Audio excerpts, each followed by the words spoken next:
Boa tarde para todos aqueles que nos acompanham.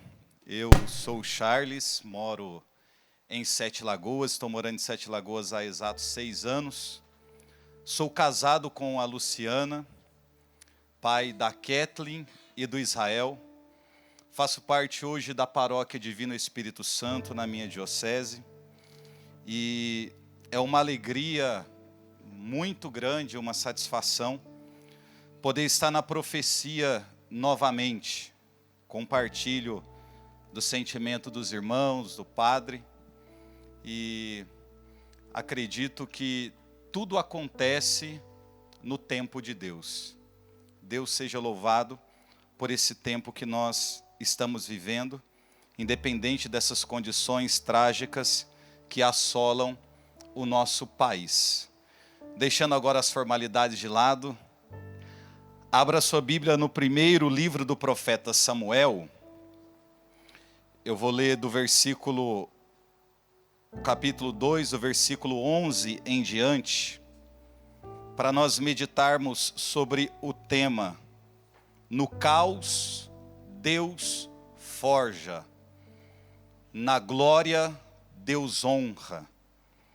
No caos, Deus forja, e na glória, Deus honra. Primeiro livro do profeta Samuel, capítulo 2, versículo 11, diz assim: Eucana voltou para sua casa em Ramá. O menino ficou a serviço do Senhor junto do sacerdote Eli. Os filhos de Eli eram maus, não conheciam o Senhor. Eis como se comportavam para com o povo. Quando alguém imolava uma vítima, vinha o servo do sacerdote no momento em que se cozia a carne, com um garfo de 3 dentes, e fincava-o na caldeira, na marmita, na panela ou no tacho. E tudo que o tridente trazia, tomava-o para o sacerdote. Assim faziam a todos os israelitas que vinham a Siló. Antes que queimassem a gordura, vinha o servo do sacerdote dizer ao que sacrificava: dá-me a carne de assar para o sacerdote. Ele não aceitará carne cozida, mas unicamente carne crua. O homem respondia-lhe: é preciso que se queime antes a gordura. Depois disso, tomarás o que quiseres. Não, respondia o servo, dá-me logo, senão tomarei à força. Era muito grande a iniquidade desses moços aos olhos de Deus, porque atraíam o desprezo sobre as ofertas feitas ao Senhor. Entretanto, Samuel, ainda criança, servia diante do Senhor, trajando um éfode de linho. Sua mãe trazia-lhe cada ano uma pequena túnica que lhe dava quando subia com seu marido para o sacrifício anual. Ele abençoava Eucana e sua mulher. Conceda-te o Senhor filhos desta mulher em recompensa do dom que ela lhe fez. E voltavam para a sua casa. O Senhor visitou Ana e ela concebeu, dando à luz 3 filhos e 2 filhas. E o menino Samuel crescia na companhia do Senhor. Esse texto que nós acabamos de ler fala de um momento de transição na história de Israel. Quando nós olhamos para o texto que para nós é proposto nessa tarde, que fala sobre o caos, nós precisamos olhar para as Sagradas Escrituras e, meditando a Bíblia Sagrada, a história de todos os homens na Bíblia, nós percebemos que houve em Israel muitos períodos marcados por dificuldades, por tragédias, por aprisionamentos, por exílios. Mas houve um momento, um período na história de Israel que é um dos períodos mais negros dentro da Sagrada Escritura, se não o pior período da história de Israel, que é chamado tempo dos juízes. Foi um período aonde a casa de Israel passou aproximadamente 300 anos por um período de escuridão muito grande. Quando nós olhamos para esse tempo, o período dos juízes, nós vemos que Israel, ele sofreu, porque houve abalo naquilo que dava sustentação à casa de Israel. Ou seja, as colunas de Israel naquele tempo estavam completamente destruídas, deterioradas, por conta do comportamento do povo naquela época.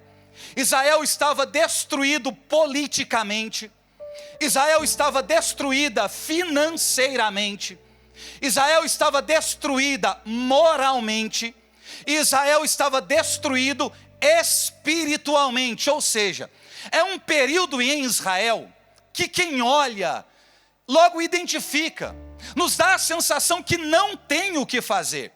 Porque de onde vem a esperança quando as colunas, quando aquilo que dá sustentação está comprometido, está destruído, está deteriorado?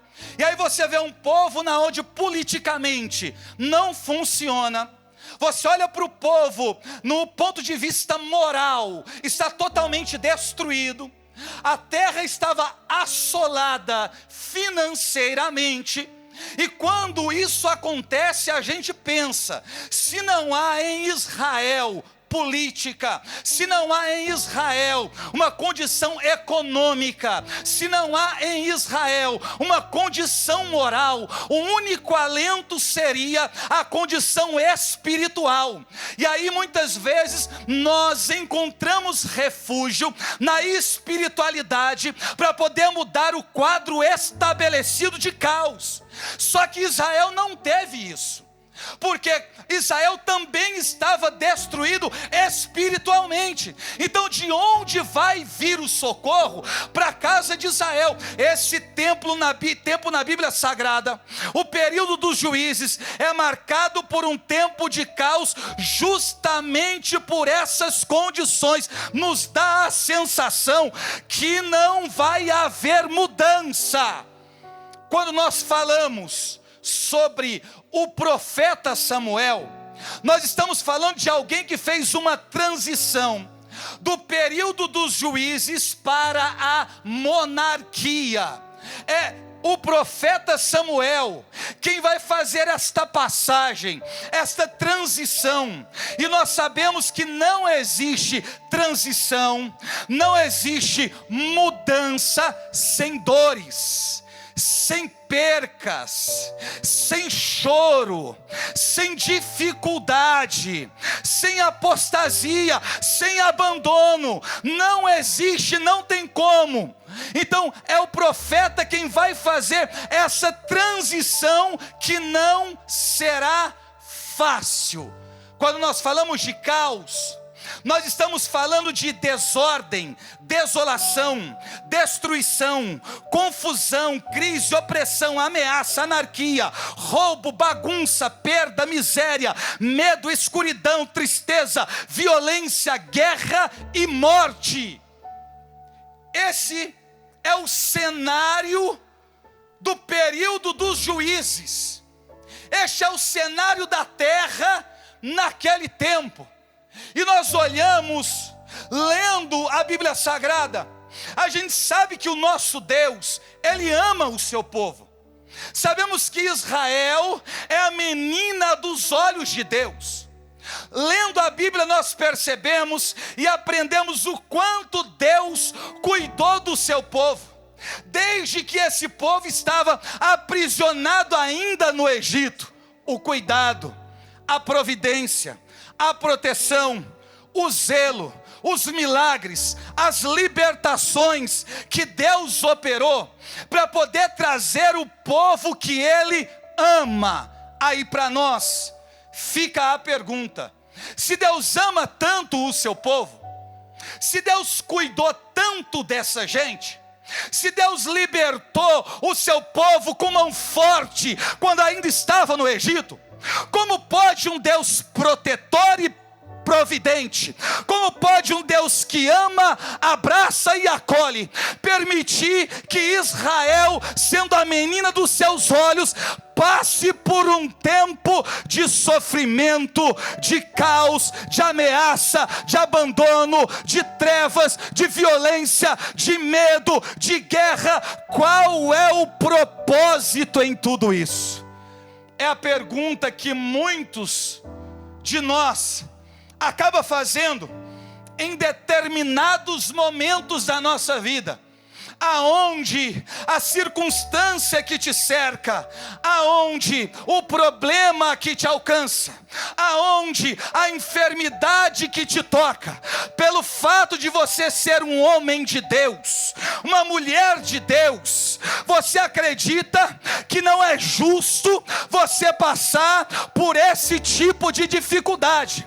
E quando você passa, e quando o caos chega, muitas vezes a gente questiona Deus, a gente sai da presença de Deus, nós não compreendemos o propósito de tudo que está acontecendo. É aí que nascem as crises, é aí que vem a confusão, é aí que vem o esfriamento espiritual, é aí que vem aquela mornidão na nossa alma, é aí que vem os conflitos internos, que muitas vezes nós não conseguimos nos livrar deles.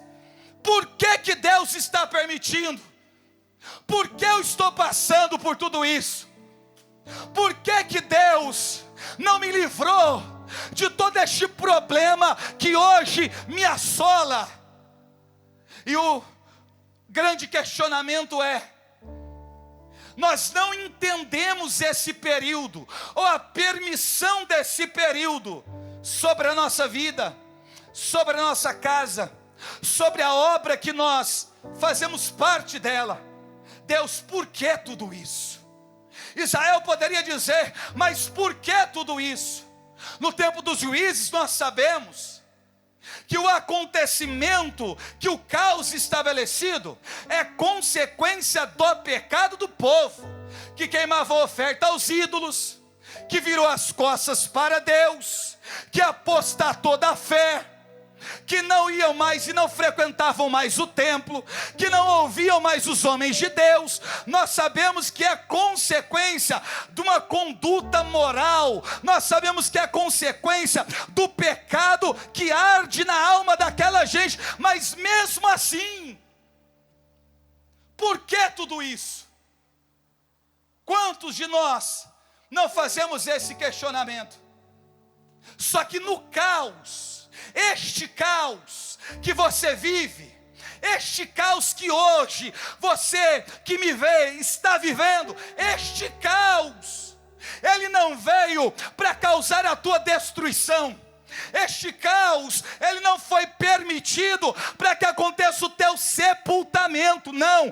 Este caos, ele é uma permissão de Deus, porque é um trabalhar de Deus na sua vida, para tornar você uma pessoa mais relevante do que você é. Este caos é Deus do conserto, este caos é Deus trabalhando, este caos é Deus fazendo alguma coisa. Como, Charles? Forjando quem nós somos. O que é a forja? A forja é um processo mecânico para poder trabalhar o aço, o ferro. É um processo de conformação mecânica, que tem o objetivo de dar forma a algo que não tem forma, que está deformado. Então você pega aquele material e você leva primeiro ele ao forno, a uma temperatura acima da temperatura de cristalização. Ou seja, é alta temperatura, é quando o material é submetido a uma alta temperatura, para que este material ele possa ficar flexível, para que ele possa ser trabalhado. Tem hora na vida que Deus precisa permitir o fogo da provação para que o nosso coração haja flexibilidade para Deus trabalhar. Porque senão a graça não acontece. Porque senão continuaremos da mesma maneira, da mesma forma. E aí é submetida ao fogo. E depois, este material aquecido, que agora pode ser trabalhado pelo ferreiro ou nas indústrias, ele vai passar por esse processo de forja, que é ou o martelamento ou a prensa. Se você passar primeiro por esse processo de ser martelado, você vai receber, ou o material recebe impactos muito fortes, feito por esse martelo, mas é na superfície. São impactos fortes, constantes, mas atinge a superfície. Quantos de nós não recebemos essas marteladas? E aí a gente usa o termo dizendo: eu estou apanhando. Por que eu estou apanhando tanto? Por que me batem tanto? Por que me ferem tanto? Machuca tanto? Por que tudo isso? Ainda é na superfície.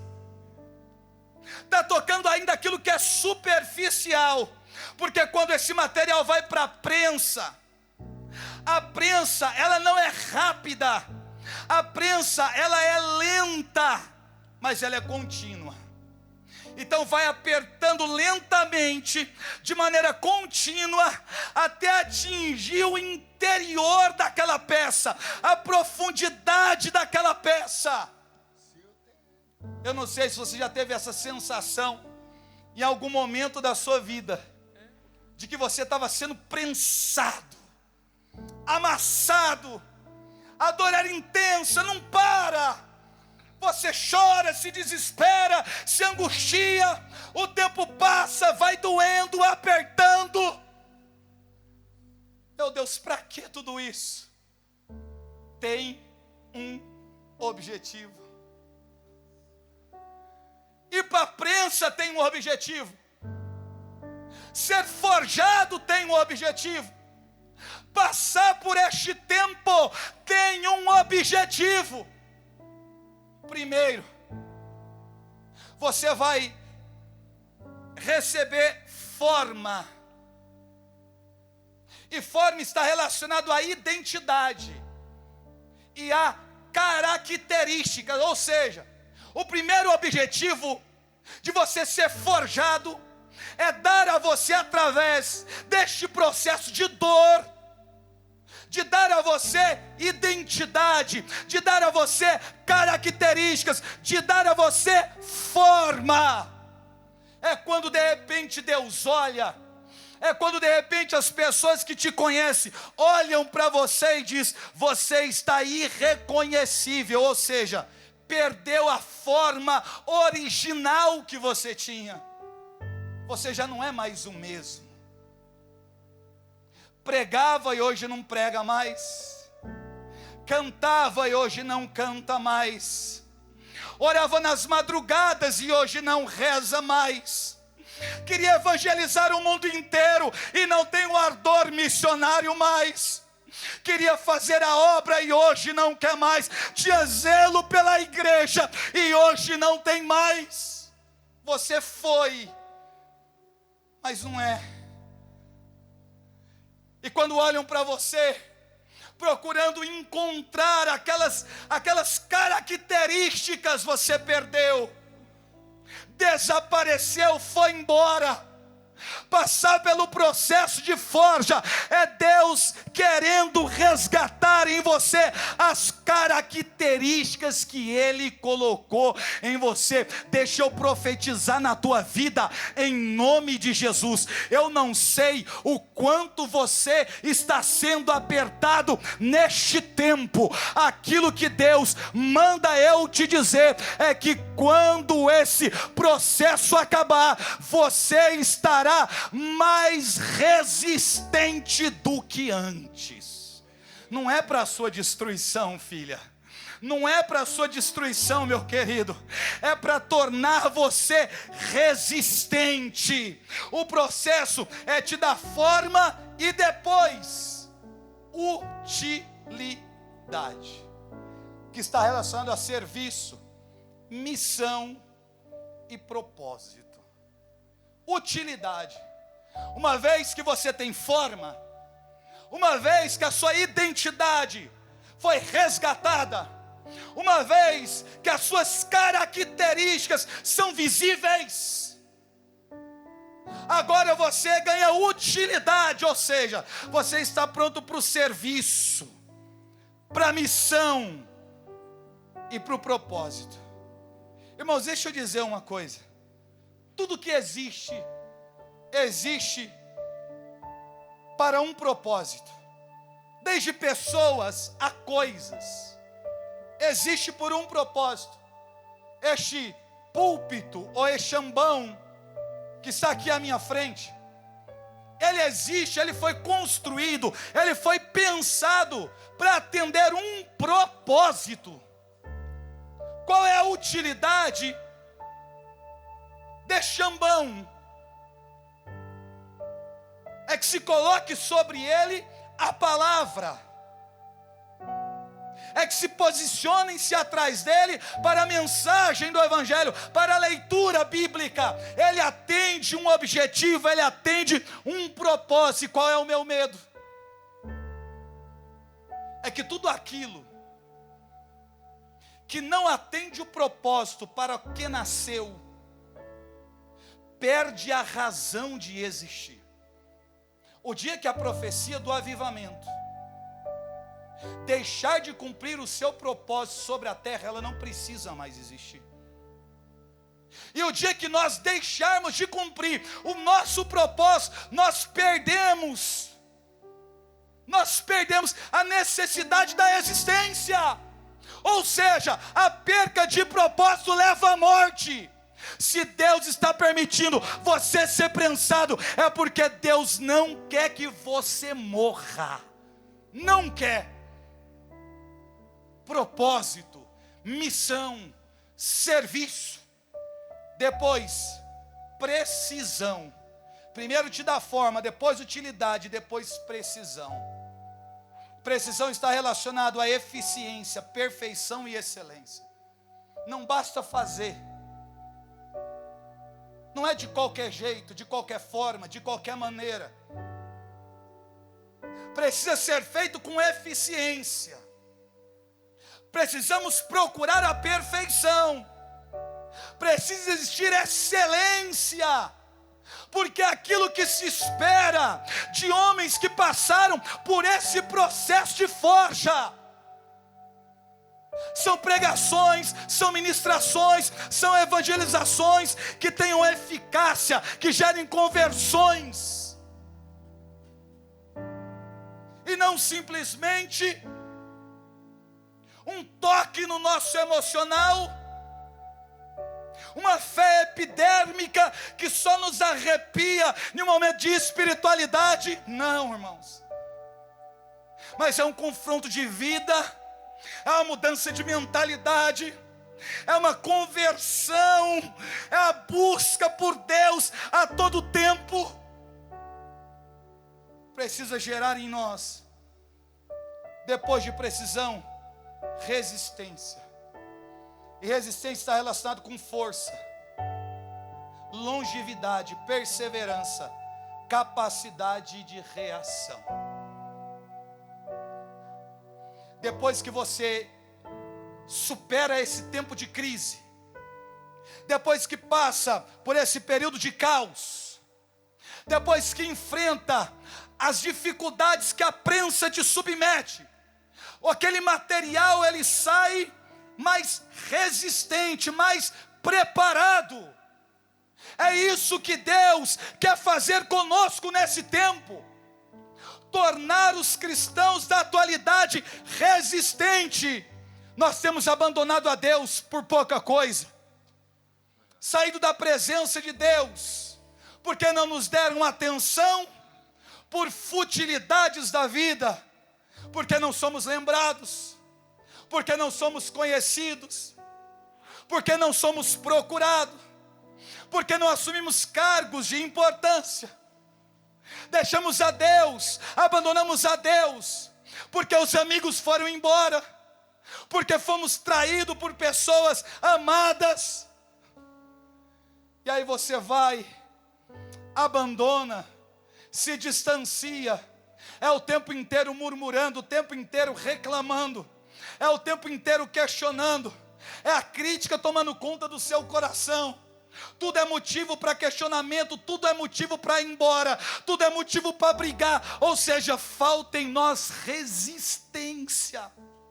Você pode estar apanhando, mas você tem que continuar. Você pode estar chorando, mas você tem que continuar. Pode estar doendo, mas você tem que continuar. É resistência. No final só vão permanecer aqueles que foram resistentes. Resistentes. Resista à perseguição, resista à dor, resista à calúnia. Resista às ciladas do inimigo, resista a tudo que você é submetido, mesmo que seja momento de dor, de sofrimento, de lágrima, de tristeza. Esse período é para te dar resistência. Aceite ele, aproveite ele, porque no caos Deus está te forjando, no caos Deus está te preparando. Olha que coisa interessante, quando nós olhamos para um estado de caos, qual é o nosso comportamento diante daquilo que vemos? É uma pergunta para nós. Qual é a nossa conduta? Porque tudo isso acontecia no tempo dos juízes. Aí o texto diz que Eucana tinha duas mulheres, Ana e Fenena. O problema de Ana, a questão com ela é a sua esterilidade. Fenena podia dar filhos ao seu esposo, mas Ana era uma mulher estéril. E toda uma vez por ano, eles iam a Siló, uma vez ao ano, adorar a Deus, oferecer os sacrifícios. E aquela que tinha filhos, Fenena, ela zombava de Ana. Ela dizia para Ana: olha, reclama com Deus, pelo fato de ter te feito estéril. Ou seja, ela queria incitar Ana a murmurar contra Deus. E sabe qual era a postura de Ana? A Bíblia diz que ela chorava e não comia. É característica de alguém que está abalado emocionalmente. Uns choram e comem demais, outros choram e comem de menos. Eli comia demais, mas Ana não comia. Com o emocional abalado, chorando, sendo provocada, ferida. É humilhante para ela não poder dar filhos ao seu marido. A Bíblia diz que Eucana tinha duas mulheres, Ana e Fenena. Como quem diz, Ana veio primeiro. Ana veio primeiro, é estéril, não dá filho. Fenena vem depois e dá filhos a Eucana. E essa que tem filho zomba, e diante da zombaria, diante da ofensa e de todo o caos existente, ela chorava e não comia. Qual é a tua postura diante do caos que você está vivendo? Qual é a tua postura, a tua atitude diante das perseguições que você vive? Das ofensas, das calúnias? Qual é a sua postura diante da enfermidade que entra dentro da tua casa, que toca os teus familiares? Cobrar Deus? Murmurar contra Deus? Qual é a tua atitude, a tua postura diante da divisão familiar, da muralha que se levanta? Qual é a tua postura? Vai chorar? ficar sem comer, ficar se lamentando.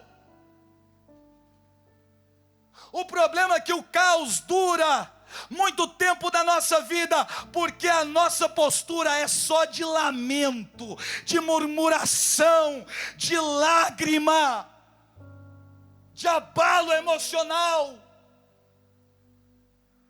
fragilidade.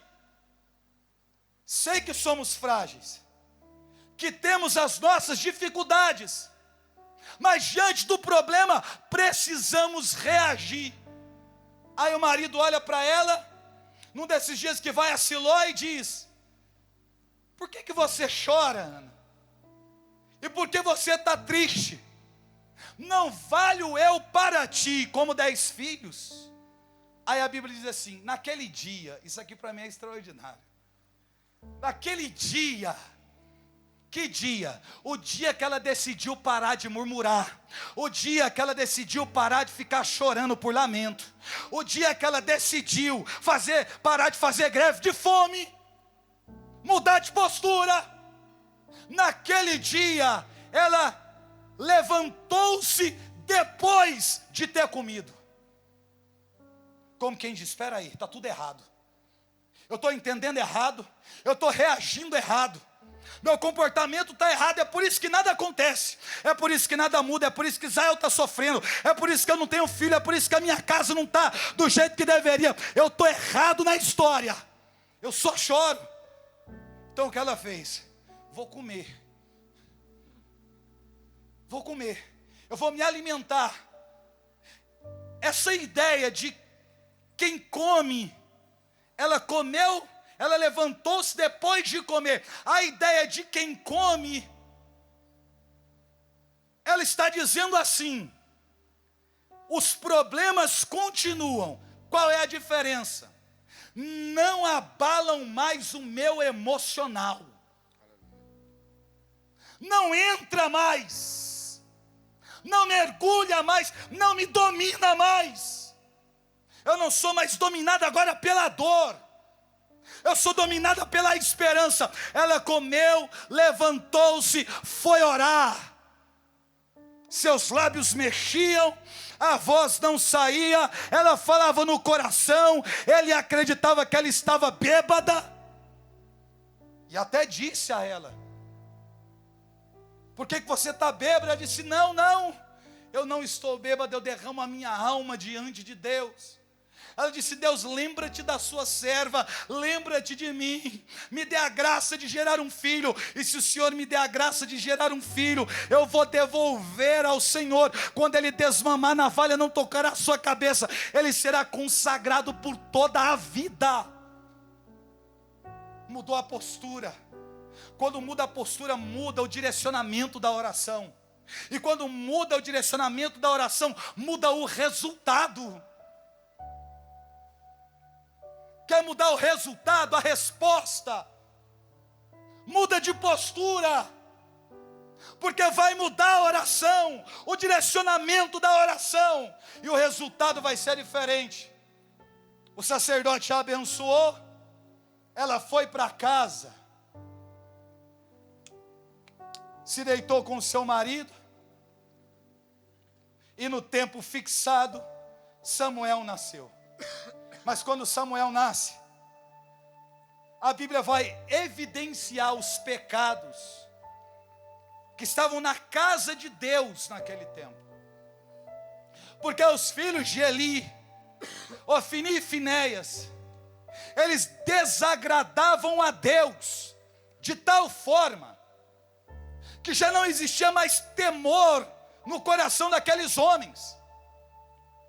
Quando alguém ia a Siló, ia ao templo para poder oferecer um sacrifício, eles pediam para que os seus servos fossem até o local do sacrifício, e com uma espécie de um tridente, um garfo de 3 pontas, enfiavam dentro do tacho para poder tirar a carne antes que ela fosse queimada. Dá-me a carne crua, vou levar aos sacerdotes. E quem estava ali sacrificando dizia: não faça isso.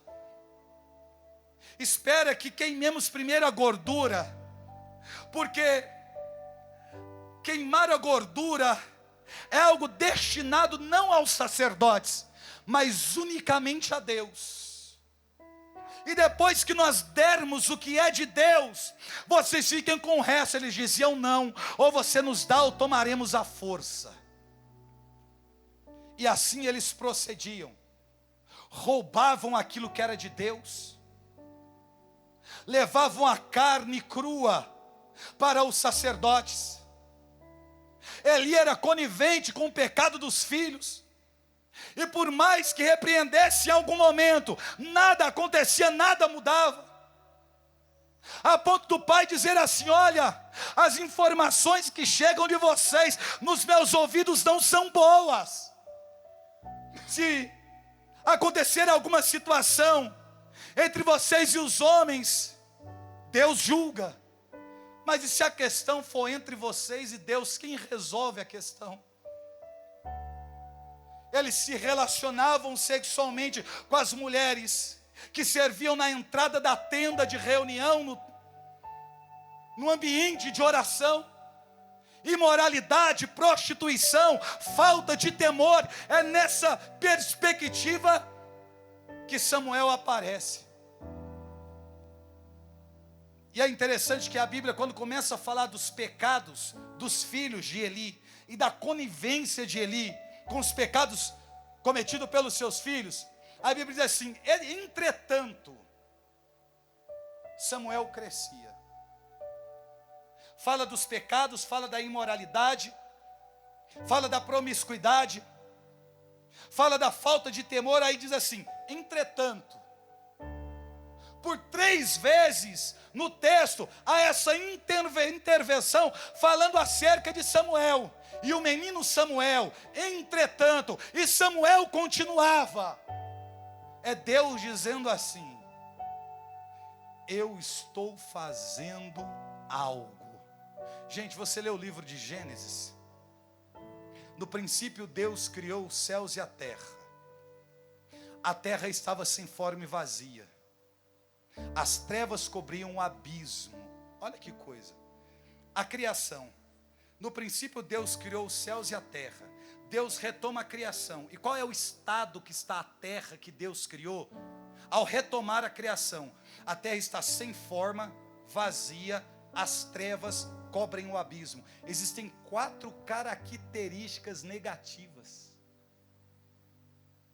Ao olhar para o que Deus criou, céu e terra, ela está sem forma, vazia e trevas cobrindo o abismo. Mas a Bíblia diz assim: mas o Espírito de Deus pairava sobre a face das águas. Charles, o que isso significa? Pode ter treva, pode ter vazio, pode ter trevas, pode ter abismo, mas não significa que saiu do controle de Deus. Você pode estar vivendo o caos, mas o Espírito de Deus ainda paira sobre a tua vida, a tua casa, o teu grupo, a tua comunidade, o teu ministério. Deus está no controle de tudo. É por isso que o texto diz: entretanto, Samuel crescia. Está num caos, eles estão se prostituindo, não há mais temor de Deus, mas existe lá no templo, junto de Eli, um menino que cresce, o menino que se deita próximo da arca da aliança. Existe um menino que serve ao sacerdote. Existe alguém consagrado e preparado e forjado para esse tempo. Ah, irmãos, que ilusão nossa, que loucura da nossa cabeça, nos assustarmos com o caos e acreditar que é o fim. Ah, não é. Tudo isso é só para te tornar ainda mais resistente, para resgatar a tua identidade, para dar a você utilidade e para te dar precisão. tudo que você tem vivido, deixa eu te dizer, aguenta, suporta, espera, não vai embora, calma. Você pode ficar chorando, pode estar doendo, mas se você permanecer no centro da vontade de Deus, Deus vai te levantar e vai te honrar após esse tempo de adversidade. Esse tempo vai passar. Ele vai passar. Está sendo prensada? Está sendo martelada, filha? Está. Estão zombando de você como zombaram de Ana? Estão te perseguindo, te caluniando? A enfermidade está doendo? O problema está dentro de casa? Você já disse, olha, eu não aguento mais, eu não suporto, é o meu fim, vou chutar o balde, já deu para mim. Cheguei no meu limite, estou cansado, estou cansada, vou desistir. Vou abandonar, vou largar tudo, é isso? Aguenta só mais um pouquinho. Suporta só mais um pouco. Insiste só mais um pouco. Espera só mais um pouco, porque o que há de vir virá e não tardará. Deus está no controle de todas as coisas. Samuel cresce. O pecado ainda estava no meio do povo. Samuel servindo no templo.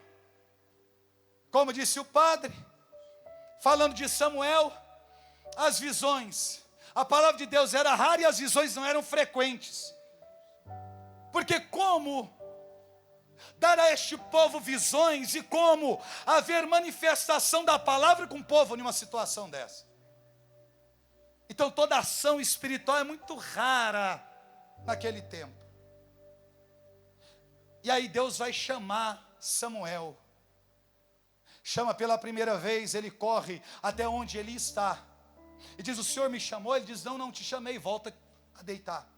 Pela segunda vez, Deus chama Samuel. Ele corre até onde ele está. Você me chamou? Não te chamei. Volta a deitar. Pela terceira vez, Deus chama Samuel.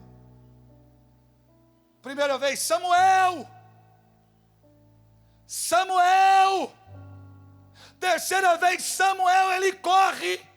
Ou melhor, Samuel corre e ele diz, espera aí.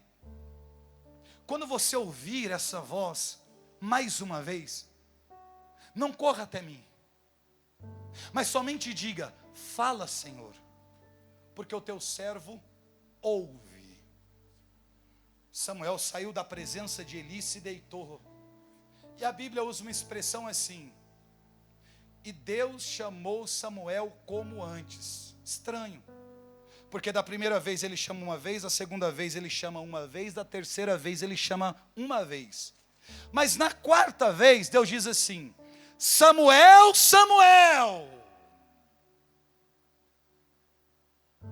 Isso, eu ouço a minha mãe dizendo isso quando eu estava fazendo arte, alguma coisa errada. Samuel, Samuel, como quem diz, eu estou te chamando e você está correndo para o lado errado. Você vive no templo, mas ele ainda não te ensinou a reconhecer a minha voz. Samuel, Samuel. Só que antes de Deus dizer Samuel, Samuel, a Bíblia diz assim, e Deus se aproximou de onde Samuel estava. Samuel está onde? Samuel está deitado. Gente, você já parou para pensar nisso? Ele manda Samuel voltar e deitar. Samuel está deitado. Aí Deus se aproxima, da onde? Da cama. Se aproximou e disse, Samuel, Samuel. E ele diz, fala, Senhor, porque o teu servo ouve. E Deus diz, eu vou fazer uma tal coisa em Israel, que quando souberem ficarão com os ouvidos retinindo. O que Deus está dizendo? Vai haver um juízo sobre a casa de Eli.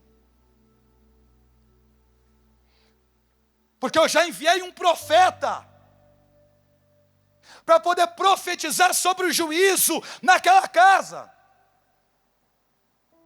E Deus está dizendo, olha, Isso não será reparado, nem com ofertas, nem com sacrifício. Eu vou começar e vou até o fim. É o juízo na casa de Eli. Aí ele vai procurar depois Samuel, para poder dizer: diga-me tudo que o Senhor te disse, sem me ocultar nada. Diga tudo. E Samuel foi e contou a Eli tudo que Deus havia dito. E a única reação de Eli é que Deus faça aquilo que ele bem entender. Ah, irmão, que Deus faça o que Ele quiser. O caos crescia, a violência imperava. Israel saiu para batalhar contra os filisteus. 4.000 homens na primeira batalha morreram, foram dizimados. E aí eles pensaram: como poderíamos vencer um combate contra um inimigo tão imponente? Vamos trazer a Arca da Aliança.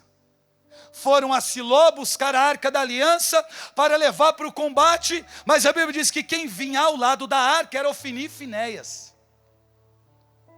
Homens mergulhados na imoralidade, na promiscuidade, no pecado, que não tinham temor de Deus. A arca virou um mero amuleto naquela época. Mas quando ela chegou no acampamento do povo de Israel, diz que eles soltaram gritos, brados, que quando os filisteus ouviram, eles ficaram amedrontados, dizendo: o Deus de Israel chegou, aquele Deus que os livrou do Egito.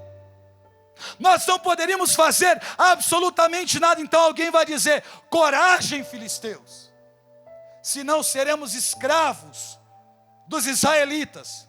Combatei valorosamente, varonilmente. Eles foram para o combate. E Israel, mesmo com a Arca da Aliança, eles perderam o combate. 30.000 homens morreram no total. 34.000 homens foram destruídos. Os filisteus roubaram a Arca da Aliança. Aquele que sobreviveu ao combate voltou envergonhado, ferido, para suas terras. E quando ele vem chegando, o povo vai levantando um clamor, mas é um barulho de angústia. E quando ele chega perto de Eli, ele vai dizer assim: o que foi que aconteceu? Que barulho é esse? Que ruídos são esses? Ele vai dizer: o Senhor estava no combate, fui o único que escapei, e vim trazer a notícia que mataram seus filhos, Ofni e Finéias, e roubaram a Arca da Aliança. Quando Eli ouviu essa palavra, roubaram a arca, a Bíblia diz que de onde ele estava, já era um sacerdote, que já estava cego, pesado, diz a Bíblia, estava sentado ao lado do templo, que o impacto da mensagem foi tão grande que ele caiu de costa, bateu a cabeça em uma pedra, fraturou o crânio e morreu. A esposa de Finéias estava grávida. Quando ficou sabendo que morreu o seu marido, o seu sogro, e a arca havia sido roubada, ela entrou em dores de parto. E deu ao nome, a criança, ao menino, de Icabode. Foi-se a glória de Israel. Foi-se a glória de Deus, porque morreu meu marido, morreu o meu sogro, e levaram a Arca da Aliança. Ou seja, a glória não estava mais sobre Israel, a glória foi perdida, a glória foi arrancada daquele lugar. Foi-se a glória de Deus. Só que a Arca da Aliança no território dos filisteus ficou somente por 7 meses, porque a mão de Deus pesou sobre aquele povo. Então eles devolveram a Arca da Aliança, que foi para Cariatarim. Quando a arca foi para Cariatarim, a Bíblia diz assim: 20 anos se passaram do acontecimento da arca que foi devolvida e foi levada para Cariatarim. Novamente uma batalha entre o povo de Israel e os filisteus. Só que agora nessa batalha, o profeta vai chamar o povo ao arrependimento. Samuel vai lembrar Israel de qual é a essência de Israel para poder vencer os filisteus. Ele vai fazer o sacrifício, chama o povo ao arrependimento. Se arrepender dos pecados, das faltas, da iniquidade. Eles começam a orar, se arrepender. O sacrifício acontece, eles vão para o combate. A Bíblia diz que Deus trovejou com voz forte no meio do acampamento dos filisteus, e Israel venceu o combate. Quando Israel venceu o combate, Samuel pegou uma pedra, fez dela um memorial, e deu o nome a essa pedra de Ebenezer, que quer dizer pedra de socorro. É Ele mesmo quem vai dizer: até aqui o Senhor nos socorreu. Aleluia. Até aqui Ele nos socorreu, até aqui Ele nos ajudou, mas a situação, ela só pôde ser modificada porque houve um arrependimento, retornaram à essência, e a glória de Deus voltou sobre a casa de Israel. O tempo de caos passou, o tempo de sofrimento acabou. Nós olhamos para o profeta dizendo: até aqui o Senhor nos socorreu. Oh, irmãos,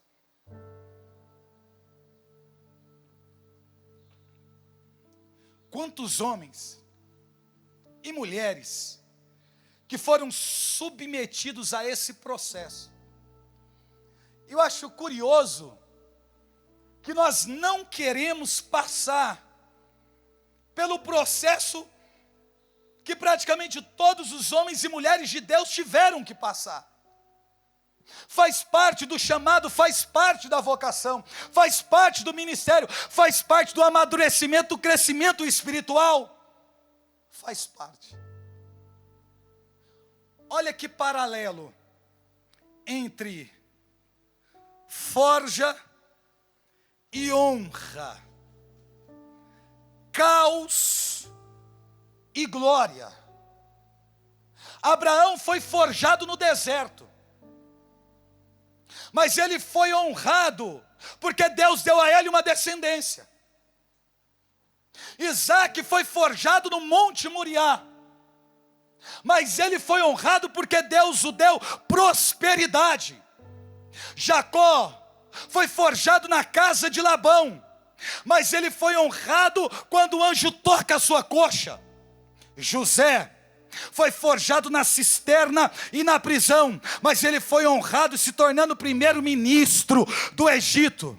Moisés foi forjado no deserto, mas ele foi honrado sendo envolvido pela nuvem da glória de Deus. Josué foi forjado também no deserto, mas ele foi honrado conquistando a terra de Jericó. Débora foi forjada nas montanhas de Efraim, mas ela foi honrada vencendo Jabim e os seus 900 carros de ferro. Gideão foi forjado no lagar debaixo do terebinto de Efrá, mas ele foi honrado, oh aleluia, vencendo 135 mil madianitas, apenas com 300 homens, sem usar espada. Jefité foi forjado na terra de Tobi, mas foi honrado vencendo os amonitas. Sansão foi forjado em Gaza, girando o mó, cego e humilhado, mas este homem foi honrado destruindo e derrotando os filisteus na festa dedicada a Dagom, com todos os príncipes inimigos daquele lugar. Ruth ela foi forjada, respigando nos campos de Bós, mas foi honrada, tendo a sua dignidade resgatada. Davi foi forjado no pasto, foi forjado em Naiote, e foi forjado na caverna de Adulão. Mas ele foi honrado, se tornando o maior rei da casa de Israel. Salomão foi forjado na desconfiança, mas foi honrado, Deus concedendo sabedoria e dando permissão para a construção do templo. Elias foi forjado na torrente de Carite e no deserto, mas foi honrado no Carmelo contra 850 profetas, e foi honrado por Deus, sendo levado nesta terra por um turbilhão de fogo, por uma carruagem de fogo. Eliseu foi forjado na submissão a Elias, e foi honrado recebendo o dobro da unção do profeta Elias. Ezequias foi forjado na enfermidade, mas foi honrado tendo a sua sentença revogada. Esdras e Neemias, eles foram forjados, os destroços de Jerusalém, mas foram honrados na reconstrução de Jerusalém. Tobias foi forjado na dor da cegueira do pai, mas foi honrado recebendo a visita do arcanjo Rafael. Judite foi forjado no quarto da sua casa, na solidão, revestida de oração, mas ela foi honrado porque Deus concedeu a esta mulher a cabeça de Holofernes. Os macabeus foram forjados no meio do combate, e eles foram honrados massacrando os inimigos. Jó foi forjado na dor da perda, mas foi honrado, Deus devolvendo tudo que ele havia perdido.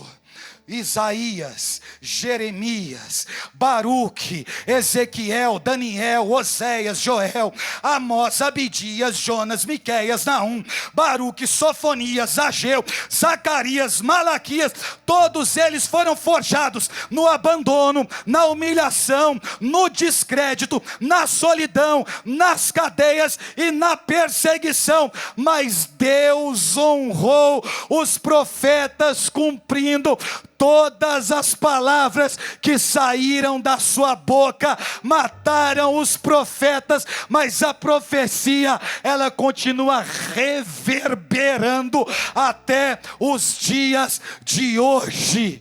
Jesus foi forjado, ou melhor, prensado no Getsemane, mas a salvação chegou até o nosso coração. A igreja, ela foi forjada no Calvário, mas ela recebeu em Atos capítulo 2 o Espírito Santo de Deus e o impulso missionário. Os discípulos foram forjados nas perseguições, mas o que acompanhou esses homens foram curas, prodígios, milagres e sinais.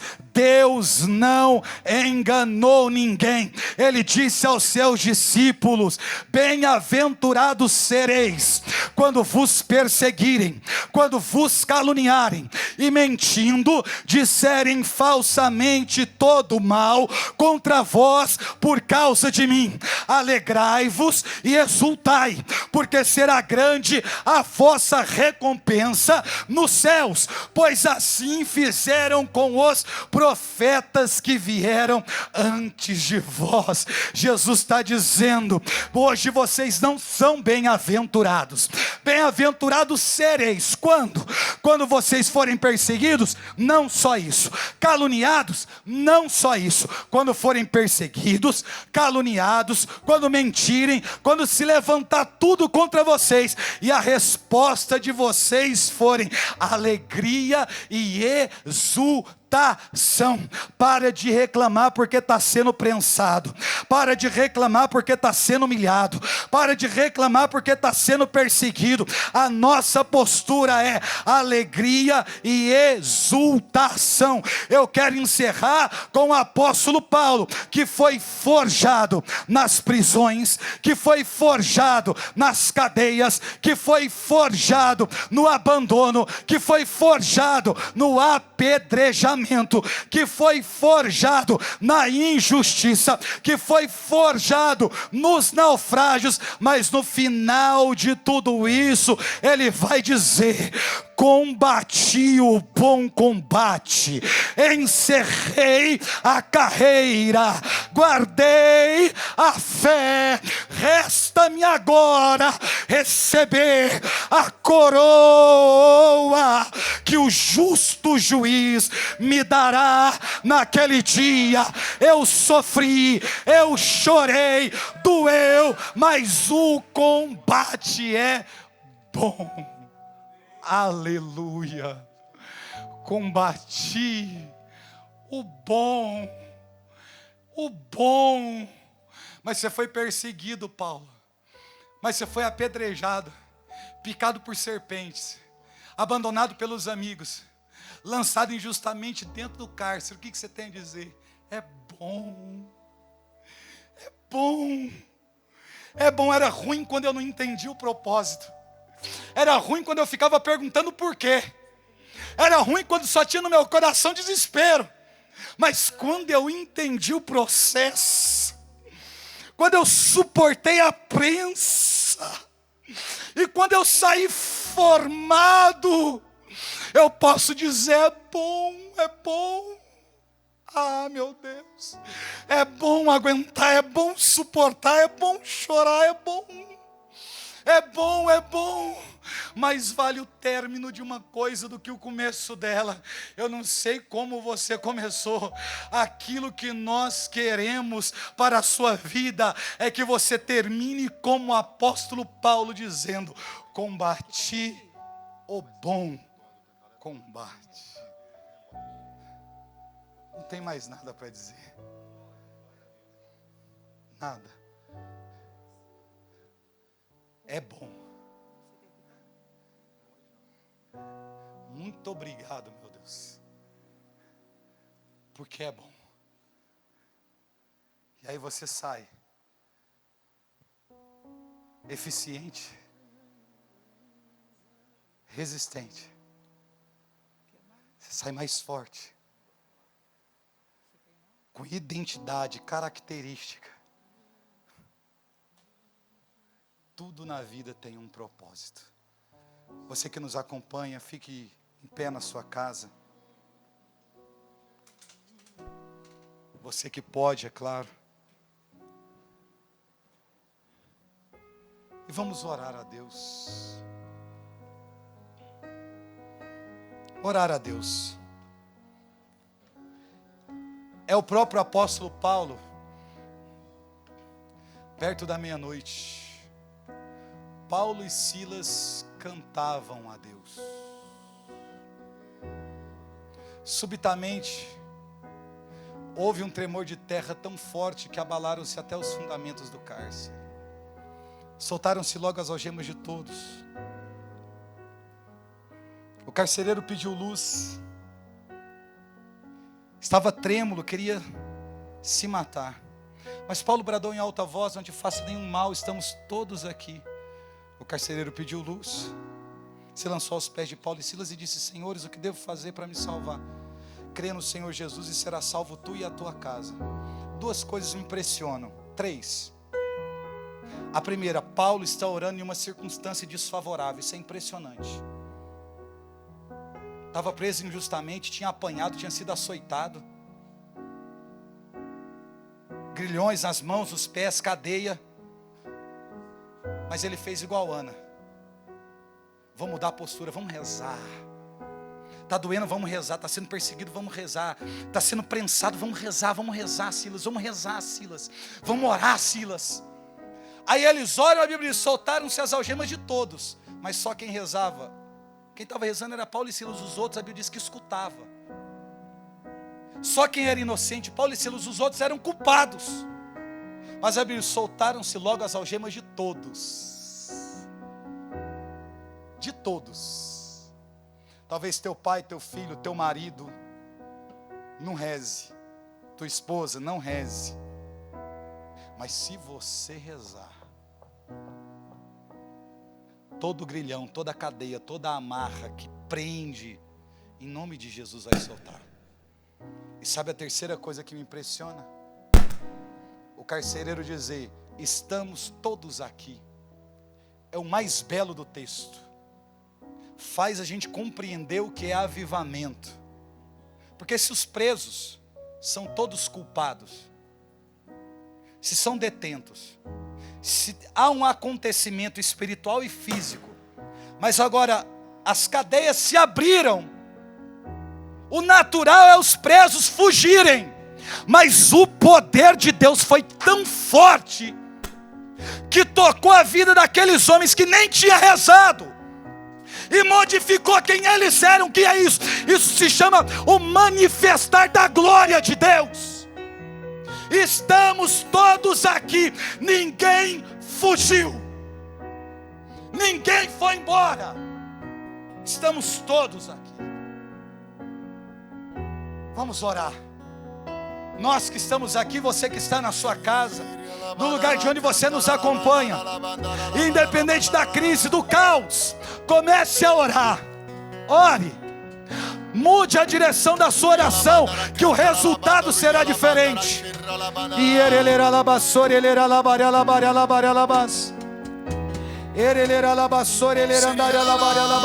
Solte a sua voz.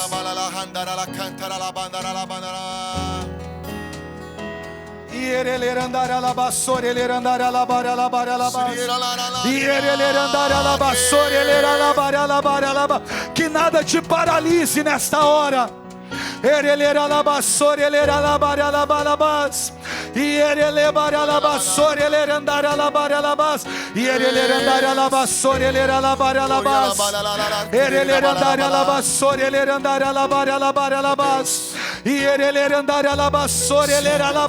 Ore, fale com ele.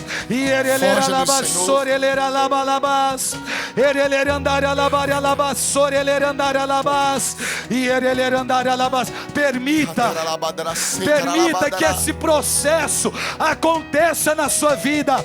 Deixa Deus te forjar. Ele não vai poder te honrar se você não passar pelo processo de forja.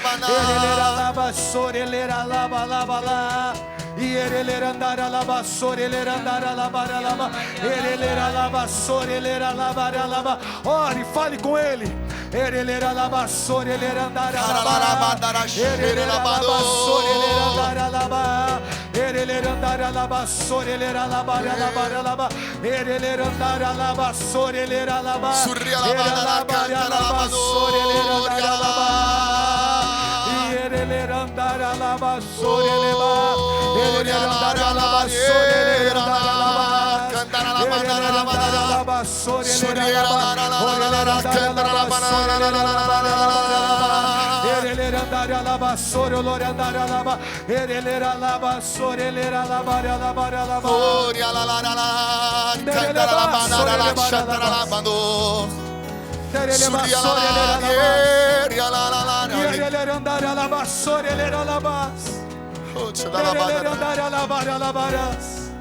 Deixa Deus extrair o melhor de você. Deixa Deus extrair o melhor de você.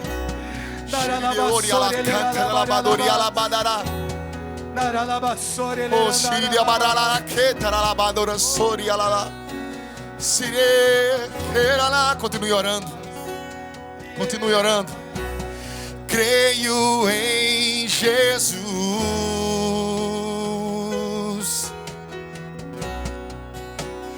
Eu nasci de Deus, e saibam todos que eu amo meu Senhor.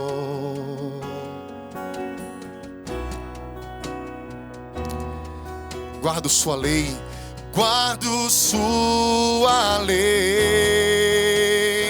Eu vou até o fim, eu vou até o fim. E saibam todos que eu amo meu Senhor.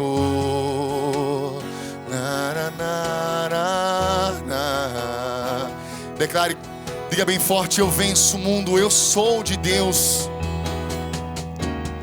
Eu venço o mundo, eu sou de Deus. A minha vida, a minha vida só tem sentido se está em Jesus.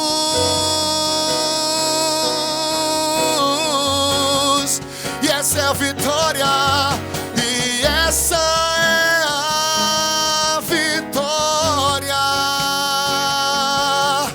que vence o mundo. E essa é a vitória que vence o mundo. A nossa fé,